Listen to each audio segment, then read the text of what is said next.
kami sa family doctor namin. Thank God talaga kasi nga binigyan niya kami ng family doctor. Hello guys! Good morning! So, pupunta kami ngayon sa doctor namin, yung family namin, yung bago naming family doctor. So, pupunta kami sa kanya ngayon. Pero sa West Vancouver pa siya.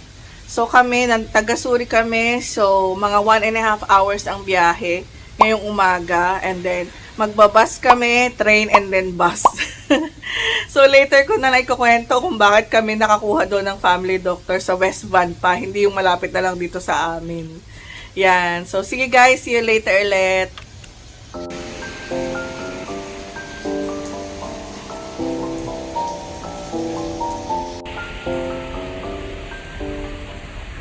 Grabe guys. Ang lakas ng ulan. Malakas na yan dito guys ha. Malakas na yan. Yung ulan na yan. Makikita nyo.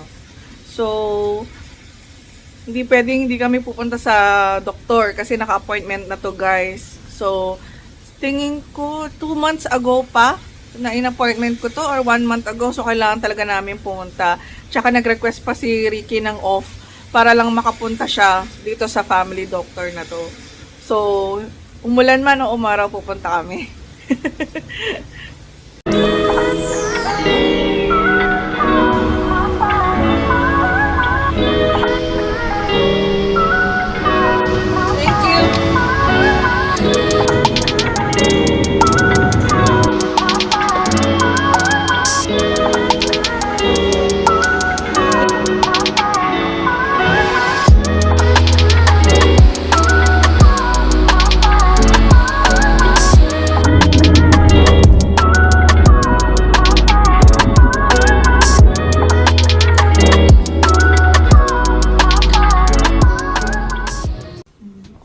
Yan guys, so nandito na kami sa family doctor namin. So after 1 hour and 30 minutes at meron pa kaming mga bathroom breaks. Nakarating din kami dito sa West Vancouver na clinic ng family doctor namin. So naulan pa rin sa labas. I think magiging buong araw uulan. So after nito, kain na kami and then uwi na kami.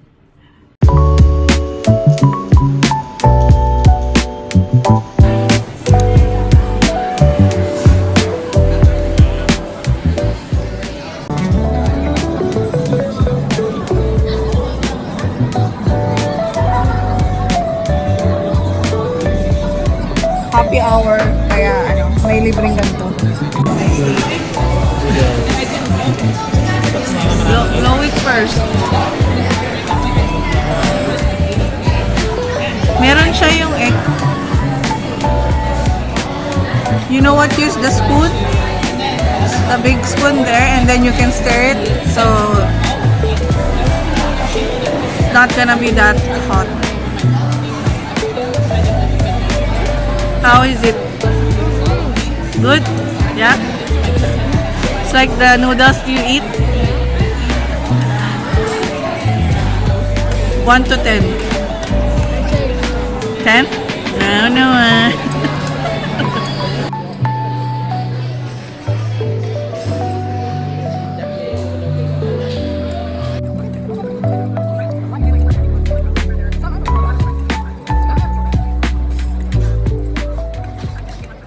Oo naman.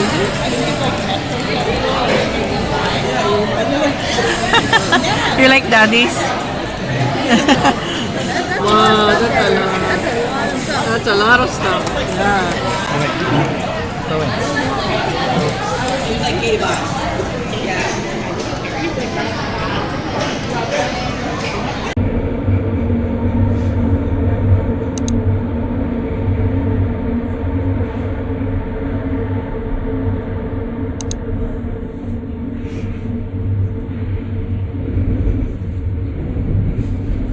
Hello guys!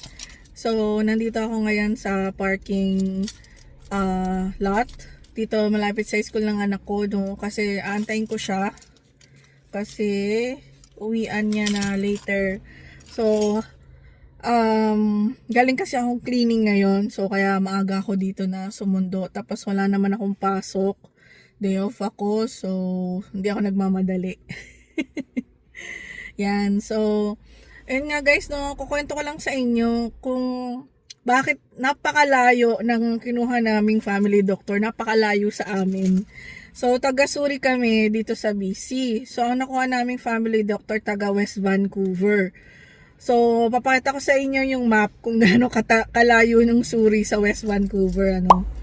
Tapos, ayun nga guys, no, kasi kung napanood nyo yung vlog ko, meron kasi akong vlog na about sa experience ko do sa dati naming family doctor, no, yung hindi magandang experience. So, ilalagay ko na lang yung link sa description or ipopost ko rin dito sa screen yung yung pinaka-thumbnail niya kung gusto niyo panoorin doon kung ano ba yung hindi naging magandang experience namin do sa aming dating family doctor. So, ayun nga guys, no. So, nakuha ko yung family doctor ko na yun sa West Vancouver dahil dun sa Find a Doctor na website. So, ayun nga guys, no. So, nakita ko siya sa Find a Doctor. So, ang nangyari kasi is, sa sobrang desperate ko maghanap ng family doctor dito sa amin, ano. Kasi ayoko na talagang magkaroon ng contact or makita pa yung aming dating family doctor. So talagang sa sobrang desperate ko, nag-subscribe ako sa Find a Doctor. So Find a Doctor website. So ilalagay ko na lang dito sa screen yung website niya. At saka yung pinaka-link, ganyan. So ilalagay ko na rin sa description yung link. Doon sa ating mga viewers dyan at subscribers na nandito sa BC na wala pa rin family doctor at gusto nyo makahanap ng family doctor. So, ira-recommend ko yung Find a Doctor. Yan. So, website siya. So, nag-subscribe ako. So, monthly, nagbabayad ako ng around $5. Yan. Tapos, nag-update sila sa akin, nag-email sila sa akin kung saan merong clinic na nag-accept ng new patients. Tapos, edi yun nga, no. So, ang hinahanap ko kasi female na family doctor. Kasi yung previous naming family doctor is male. Meron akong mga issues, syempre, na gusto ko, na pangbabaeng issues, 'di ba, na mas okay kapag ang family doctor namin is babae. So, mas madali siya na i-explain, hindi ba? Mas kasi ako, komportable kasi ako pag babae yung doktor ko.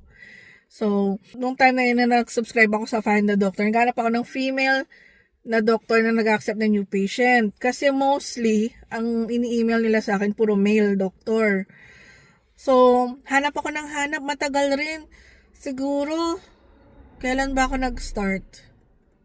Nag-start ako this year lang din. Tapos, siguro ilang buwan din. Siguro mahigit 5 months din ako nag-aantay. Ganyan.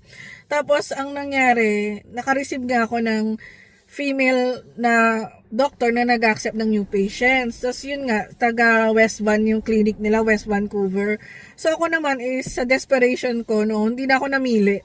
Sabi ko sa sarili ko na ito na, hindi na ako mamimili. Ito na yung pipiling kong family doctor na babae. Tapos magandang clinic nila, focus din sa women's health. Pero meron din silang mga male doctors. Pero, yun din yung nakapag-grab sa akin ng attention kung bakit pinili ko rin yung clinic nila tsaka yung family doctor na yun. So, ayun, right away, tumawag ako, nagpa-appointment agad ako sa kanya. So, ang nangyari is, in-person appointment na yung ginawa ko. So, nagpunta kami sinama ko si mama, no? Si mama yung kasama ko, nagpunta kami ng West Van. So, nag-Uber kami kasi akala ko mas mabilis, no? Rush hour yung araw na yun, umaga. So, sobrang traffic as in.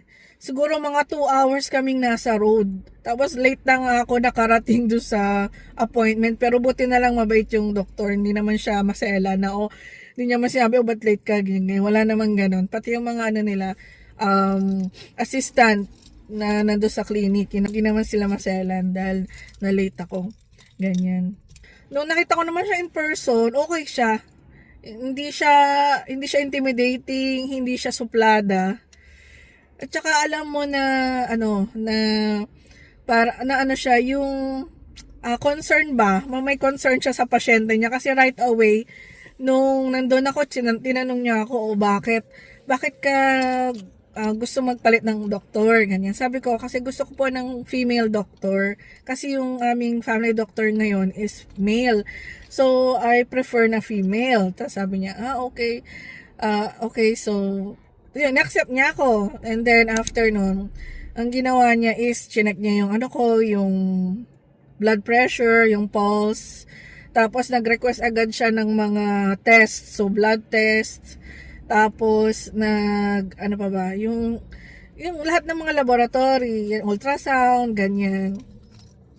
Tapos, natuwa ako, at saka nagulat ako, kasi yung dati naming family doctor, wala siyang ginawang ganoon. And so, naintindihan ko naman yung family doctor namin na hindi niya kami nirequest agad ng mga lab test, kasi that time is COVID, may COVID noon. So, talagang sa telepono lang kami nag-usap, ganyan-ganyan. So, hindi niya kami pwedeng imita in person. Ayun, so naintindihan ko, pero after a couple of years, so maluwag na, pwede ka nang pumunta sa mga clinic, ganyan. So wala siyang ine-request sa amin ng mga blood test, lab test, ganyan, wala man lang ginawang meet and greet in person. So ako naman, syempre, okay lang sa akin, naintindihan ko naman, kasi hindi ko naman din talaga alam, first time kasi namin magkaroon ng family doctor, so siya nga yun. And then, sunod-sunod, no, kada lagi na lang kaming tatawag sa kanya, mayroon kaming call appointment or in-person appointment, lagi kong nararamdaman sa kanya na hindi kami welcome, na hindi kami, na wala siyang concern sa amin as a patient. Tapos, kailangan namin ng advice, nagtatanong kami sa kanya, di ba? Parang wala, ayaw niyang tumulong, ayaw niya kaming tulungan as mga patient niya na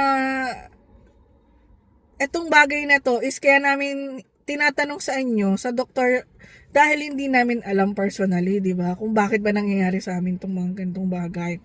So, lagi siyang irritable, ganyan. Lagi siyang, basta ganun every time. Kaya, sabi ko talaga sa sarili ko, yung one time na nangyari, yun nga yung vinlog ko, na hindi namin na-expect sa doktor namin, yun na talaga yung, nasa dulo na ako ng PC ko, and then ginawa niya yun. And then sabi ko sa sarili ko, ayoko na dito sa family doctor na to, hindi ko na kaya. Dahil, hindi ko talaga kaya, na-stress na ako sa kanya, ganyan. So, yun nga, kaya ang ending is naghanap na kami ng family doctor na iba. So, ayun nga, nung kinonfirm na nga at inaccept na ako nung bagong family doctor namin. So, sinabi ko sa kanya, pwede ba pati yung family ko, dito na rin, ikaw na rin yung maging family doctor. Tapos sabi niya sa akin, sige, punta lang kayo dito, meet and greet, para ma-meet ko kayo in person, and then ako na rin yung maging family doctor ng mga anak mo tsaka ng asawa mo. So, natuwa naman ako, no. Tapos, kahit na malayo, sabi ko nga sa asawa ko, okay lang kahit malayo, kasi nga, mabait naman yung doktor. Concern siya talaga sa patient niya. Tsaka kompleto lahat, may lab test, mayroon mga, yun nga, yung nag-meet and greet pa kami, nagpakilala siya, tinanong niya yung mga anak ko, ano bang pinagkakabalahan nyo, ano mga gusto nyo, ganyan, sa asawa ko, anong trabaho mo, so meron ka bang mga concern, ganyan. Kahit naman hindi kami nagbayad talaga sa kanya, pero kung magasulit yung pakikipag-meet and greet namin sa kanya, hindi na sayang yung time na pinunta namin nun, kahit super layo, like 1 hour and 30 minutes, nag-train, nag-bus kami, para lang makarating nun, pero sulit naman yung punta namin, di ba? So, kaya hindi ako nagsisisi kahit na super layo nitong bago naming family doctor, okay lang sa amin. Kasi nga, nandun yung nakikita ko sa kanya, at saka naramdaman ko sa kanya na pinapahalagahan niya yung mga pasyente niya. Yan. At alam ko na hindi ako mahihirapan in the future if ever na kailangan ko ng tulong about my health, at meron akong mga questions pati yung family ko. So, hindi kami mahihirapan, hindi kami mag-aatubili, hindi kami mag-iisip na okay lang ba na itanong to, hindi, ganyan-ganyan, di ba? So, natutuwa naman kami, no? Tsaka, thank God talaga kasi nga, binigyan niya kami ng family doctor, kasi sa panahon ngayon, ang hirap makahanap ng family doctor. Sobrang hirap. Kaya, at least, meron na kaming family doctor ngayon. Kasi dito, sa Canada, hindi ka pwedeng pumunta sa mga, halimbawa, OB-GYN, o kaya, makapag-lab test ng, ikaw lang pupunta doon. Hindi ka nila bibigyan or di ka nila i-entertain, kailangan may referral galing sa family doctor mo. Yun. Dito ulit sa Pilipinas, 'di ba, pag pumunta ka sa OB-GYN, kahit wala ka ng family doctor 'di ba, pumunta ka sa OB-GYN, pumunta ka sa cardiologist, pupunta ka sa cardiologist, ganyan. So, di ka nila hahanapan ng, may referral ka ba sa family doctor mo, ganyan. So, wala ka ng ganun-ganun sa Pilipinas, 'di ba? So, dito sa Canada, hindi. Kailangan may family doctor ka para i-refer ka niya sa cardiologist, kaya OB-GYN, ganyan. Yun, so, thankful talaga. Before natapos ang taon na to, nakahanap na kami ng family doctor namin. Yan. So, ayun nga guys, yung kwento ko, no? Kaya, napakalayo ng family doctor na pinili namin. So, ayun lang guys, no? Thank you sa panonood sa aming video na ito. Kung nagustuhan niyo po ang video na ito at may natutunan kayo, please po, pa-like po, pa-share, pa-comment, tsaka pa-subscribe.